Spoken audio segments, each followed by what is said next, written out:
కడప ఆలంఖానపల్లిలో రెండు వర్గాల మధ్య అర్ధరాత్రి ఘర్షణ జరిగింది. గాయాలతో చికిత్స కోసం వచ్చిన ఓ వర్గంపై రిమ్స్ ఆసుపత్రి ప్రాంగణంలోనే కత్తులతో దాడి చేసింది మరో వర్గం.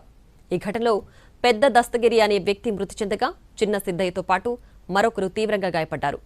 మెరుగైన వైద్యం కోసం వారిని ప్రైవేట్ ఆసుపత్రికి తరలించారు. అలంఖాన్ పల్లెలో జరిగిన గంగమ్మ జాతరలో డీజే డాన్స్ దగ్గర రెండు వర్గాల మధ్య గొడవ మొదలైంది. పరస్పరం దాడులు చేసుకున్నారు.